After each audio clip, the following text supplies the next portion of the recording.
ایران کی 2 دن کی کارروائی کے بعد امریکی صدر ڈونلڈ ٹرمپ کے لہجے میں نرمی اور تبدیلی آ چکی ہے۔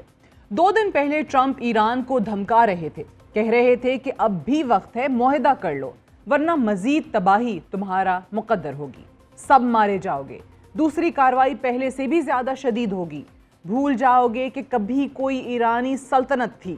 لیکن آج صبح ڈونلڈ ٹرمپ کے بیانات یکسر تبدیل رخ پیش کر رہے ہیں۔ نہ ہی وہ پہلے جیسا غرور اور نہ ہی لہجے میں پہلے جیسی سختی رہی۔ اپنے social media platform truth social پر بیان جاری کرتے ہوئے امریکی صدر کا کہنا تھا کہ اسرائیل ایران جنگ کو اب ختم ہو جانا چاہیے۔ ہم اسرائیل اور ایران کے درمیان بآسانی ڈیل کرا سکتے ہیں، جس کے بعد یہ خونی تنازع ختم ہو سکتا ہے۔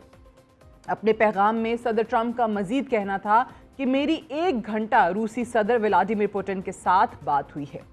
میری طرح روسی صدر کا بھی کہنا ہے کہ اسرائیل اور ایران کے مابین جنگ ختم ہونی چاہیے۔ امریکی صدر ایران پر اسرائیلی حملوں سے بھی اظہار لا تعلقی کر رہے ہیں۔ اسرائیلی وزیراعظم نیتن یاہو کی جنگ میں براہ راست شامل ہونے کی درخواست کو بھی مسترد کر دیا ہے۔ امریکی صدر ٹرمپ کی طرف سے پہلی مرتبہ اپنے سب سے قریبی اتحادی اسرائیل اور مشرق وسطیٰ میں اسرائیلی حریف ایران کے درمیان دشمنی اور جنگ کے خاتمے کی بات کے ساتھ جنگ سے فاصلہ بھی اختیار کرنے کی کوشش کی ہے۔ ایران پر اسرائیلی حملے کے بعد ٹرمپ کے سوشل میڈیا پر پیغامات کچھ اور ہی رخ پیش کرتے ہیں۔ ٹرمپ ایران کو دھمکا رہے تھے، ڈیل کا کہہ رہے تھے کہ وقت گزر گیا تو پھر مزید تباہی ہوگی۔ ایسا کیا ہوا؟ ٹرمپ کے لہجے میں تبدیلی کیوں آ گئی؟ ایران کی 2 دن کی کارروائی نے جہاں اسرائیلی حکام کو پریشان کیا ہوا ہے، وہیں امریکہ بھی ایران کے ساتھ براہ راست ٹکراؤ کے راستے سے دور ہو رہا ہے۔ ٹرمپ کے ایران پر اسرائیلی حملوں کے بعد دیے گئے بیانات اس مفروضے پر مبنی تھے کہ اسرائیل نے ایک بڑی کارروائی کرتے ہوئے نہ صرف ایران کے ڈیفنس سسٹمز کو تباہ کر دیا ہے، بلکہ ایران کی میزائل ٹیکنالوجی کو بھی بڑی حد تک مفلوج بنا دیا ہے۔ اسرائیل کی طرف سے یہ بھی باور کرایا گیا تھا کہ ہم نے ایران کی نیوکلیئر سائٹس کو بھی بڑی حد تک تباہ کر دیا ہے، لیکن حقیقت اس سے یکسر مختلف تھی۔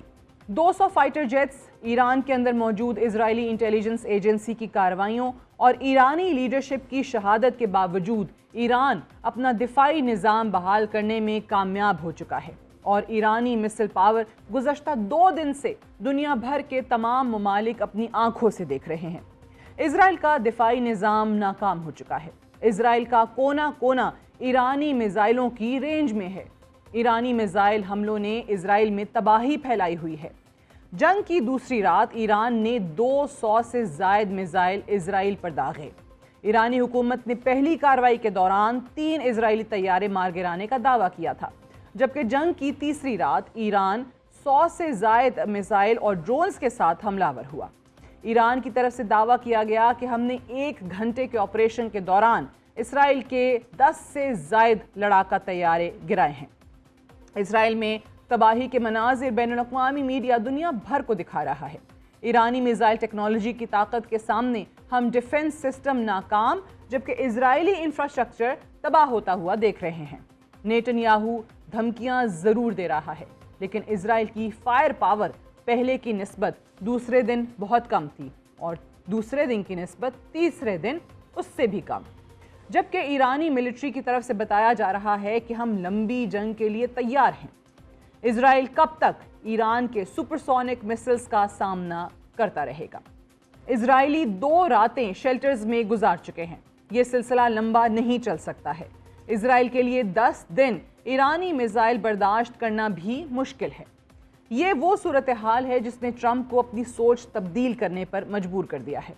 ٹرمپ کو اندازہ ہو چکا ہے کہ اسرائیل اپنے اہداف حاصل کرنے میں ناکام ہو گیا ہے، اور نہ ہی اسرائیل ایک لمبی جنگ لڑ سکتا ہے، جس کی وجہ سے ٹرمپ دھمکیوں کے بعد اب دونوں ممالک کے مابین ڈیل کروانے کے لیے بھی تیار ہے اور خون ریزی کو بھی ختم کروانا چاہتے ہیں۔